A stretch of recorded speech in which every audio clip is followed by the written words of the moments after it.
Hello friends, RK competition class में आप सभी का स्वागत है। आज की वीडियो में हम लाभ हानि से संबंधित प्रश्नों के टाइप 10 के बारे में डिस्कस करेंगे। इससे पहले की वीडियो में हमने टाइप 9 तक के प्रश्नों को डिस्कस किया हुआ है। यदि आपने वीडियो नहीं देखा हुआ तो आप प्लेलिस्ट में जाकर वीडियो वॉच कर सकते हैं। आइए वीडियो को शुरू करते हैं। टाइप 10 के प्रश्नों को समझने के लिए कुछ पॉइंट्स हैं, उनको समझना जरूरी है। पॉइंट क्या है? यदि दो अलग अलग वस्तुओं का लाभ अथवा हानि प्रतिशत दिया हो तथा दोनों मिलाकर पूरे लेन देन का लाभ अथवा हानि प्रतिशत दिया हो तो मिश्रण विधि का प्रयोग करते हैं। मतलब यदि दो अलग अलग वस्तुओं का लाभ अथवा हानि प्रतिशत दिया हो और पूरे लेन देन का लाभ अथवा हानि प्रतिशत दिया हो तो हम क्या करेंगे? मिश्रण विधि का प्रयोग करेंगे। अब ये मिश्रण विधि क्या है, इसको समझते हैं। मान लेते हैं पहली वस्तु पर x% का लाभ हुआ, दूसरी वस्तु पर y% की हानि हुई और पूरे लेन देन में उसे z% का लाभ हुआ।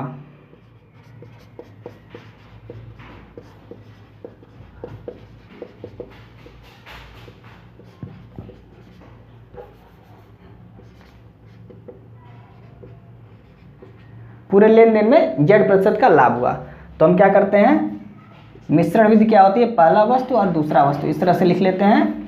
पहले वस्तु पर जितना लाभ होता है या हानि होता है उसको यहाँ लिखते हैं और दूसरे वस्तु पर जो लाभ या हानि होता है उसको वहाँ लिखते हैं। तो पहले वस्तु पर x% क्या हो रहा है? लाभ हो रहा है तो हम यहाँ प्लस लगा देंगे। दूसरे वस्तु पर y% हानि हो रही है तो हम यहाँ माइनस लगा देंगे। और जो पूरे लेन देन पे इन दोनों मिलाकर जो आता है उसको हम क्या करते हैं? बीच में लिखते हैं। और ये लाभ है तो यहाँ प्लस कर देंगे, अगर हानि होता तो हम माइनस कर देते। अब क्या करते हैं? इसमें से इसको घटा के यहाँ लिखते हैं, यानी तिरछा हम घटा देते हैं और इसमें से इसको घटा के यहाँ लिखते हैं और ये जो प्राप्त होता है ये हमारा क्रय मूल्य का अनुपात प्राप्त हो जाता है। तो देख लेते हैं, -y में से z को घटाएंगे तो -y - z यहाँ पे आ जाएगा, -y - z प्लस x में से प्लस z को हम घटाएंगे तो यहाँ क्या आ जाएगा? x - z। और ये जो प्राप्त होगा इसका अनुपात, ये हमारा क्रय मूल्य का अनुपात प्राप्त होगा। यानी कि पहले वस्तु का क्रय मूल्य कितना हो गया? इतना हो गया और दूसरे वस्तु का क्रय मूल्य कितना हो गया? इतना हो गया। यही हमारा क्रय मूल्य आ जाएगा। अगर किसी संख्या से दोनों तरफ कटेगा तो उसे हम काट देंगे, नहीं तो यही हमारा क्या आ जाएगा? पहले वस्तु का और दूसरे वस्तु के क्रय मूल्य का अनुपात आ जाएगा। अब हम प्रश्न को देखते हैं, अभी पूरी तरह से समझ में आ जाएगा। आइए प्रश्न को देखते हैं।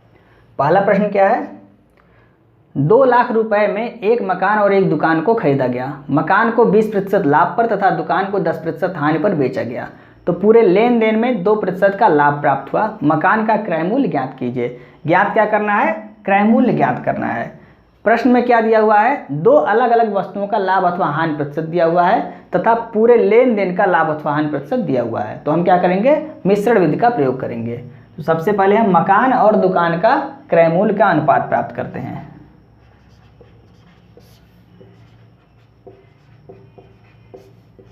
इस विधि से हम क्रय मूल्य का अनुपात प्राप्त करेंगे। मकान पर कितना हो रहा है? 20% का लाभ हो रहा है, यानी कि प्लस लिखेंगे। दुकान पर 10% की हानि हो रही है तो हम माइनस लिखेंगे।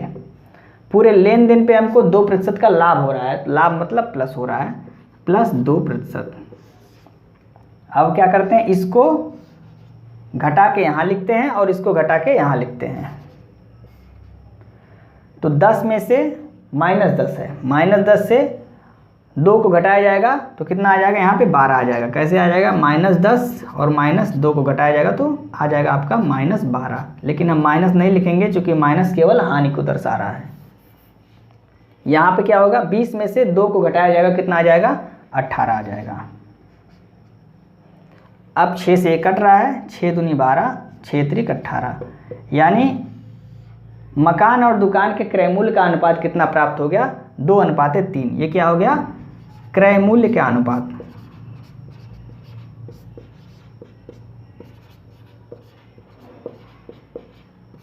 क्रय मूल्य का अनुपात हमें कितना प्राप्त हो गया? 2:3।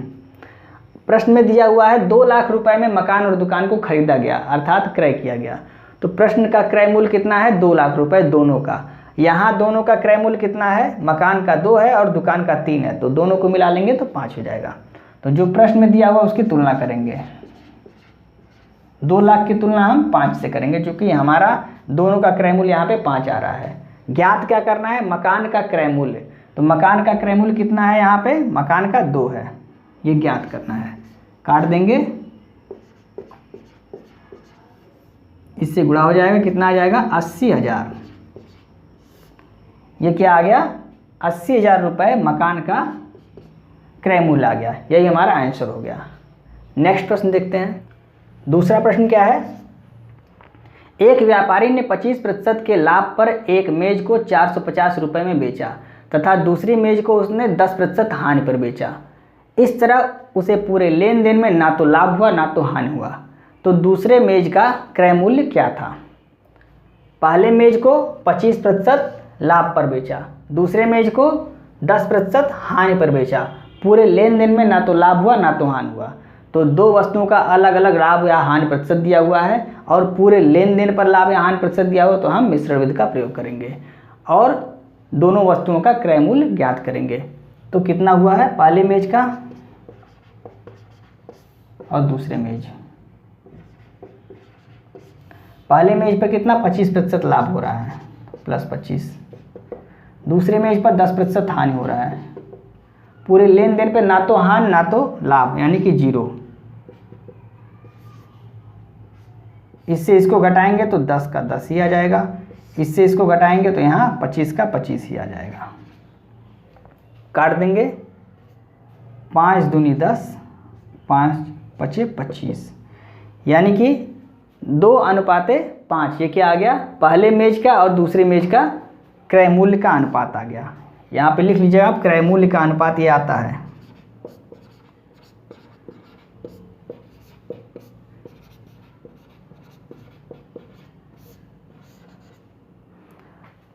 अब क्या दिया हुआ है, एक व्यापारी ने 25% लाभ पर एक मेज 450 रुपये में बेचा। अब यहाँ से हम क्या निकालेंगे, पहले वस्तु का क्रय मूल्य निकाल लेंगे।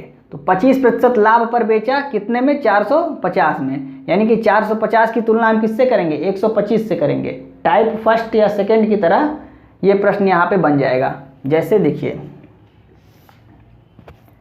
क्रय मूल्य हमारा हमेशा क्या होता है, 100 होता है। क्रय मूल्य कितना होता है, 100 होता है।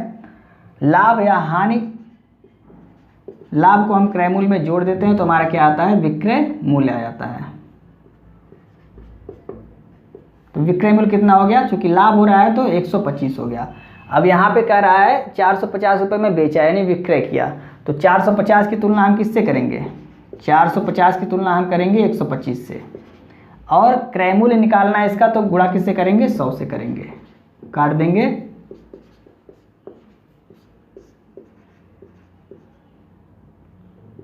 कितना आ गया 360 रुपये। ये पहले वस्तु का क्या आ गया, क्रय मूल्य आ गया। और यहाँ पे हमारा कितना आ रहा है, क्रय मूल्य 2 आ रहा है। यानी इस क्रय मूल्य की तुलना हम इससे करेंगे और निकालना क्या है, दूसरे मेज का क्रय मूल्य। तो दूसरे मेज का क्रय मूल्य 5 है, इससे हम गुणा करेंगे। यानी अब यहाँ पे चूंकि हमें विक्रय मूल्य दिया हुआ था, प्रश्न में क्रय मूल्य नहीं दिया हुआ था। क्रय मूल्य अगर देता तो सीधे पहले प्रश्न की तरह हम क्रय मूल्य की तुलना यहाँ से कर लेते, लेकिन विक्रय मूल्य देने की वजह से हमें यहाँ पे क्या निकालना पड़ा, क्रय मूल्य निकालना पड़ा। तो क्रय मूल्य कितना है, 360 है। अब क्रय मूल्य की तुलना हम क्रय मूल्य से करेंगे, क्योंकि पहले वस्तु का क्रय मूल्य कितना है, 360 है। 360 की तुलना किससे करेंगे, 2 से करेंगे। पहले वस्तु का क्रय मूल्य कितना है, 2 है। और निकालना क्या है, दूसरे वस्तु का क्रय मूल्य, यानी कि 5 से हम क्या करेंगे, गुणा करेंगे। काट देंगे, 18 दूनी 36, 18 पचे 90, 900 रुपये। ये क्या आ गया, दूसरे मेज का क्रय मूल्य आ गया। यही हमारा आंसर हो गया। तो दोस्तों आज की वीडियो में बस इतना ही। वीडियो अच्छी लगी तो इसे लाइक, सब्सक्राइब और शेयर करना ना भूलें। मिलते हैं नेक्स्ट वीडियो में। जय हिंद।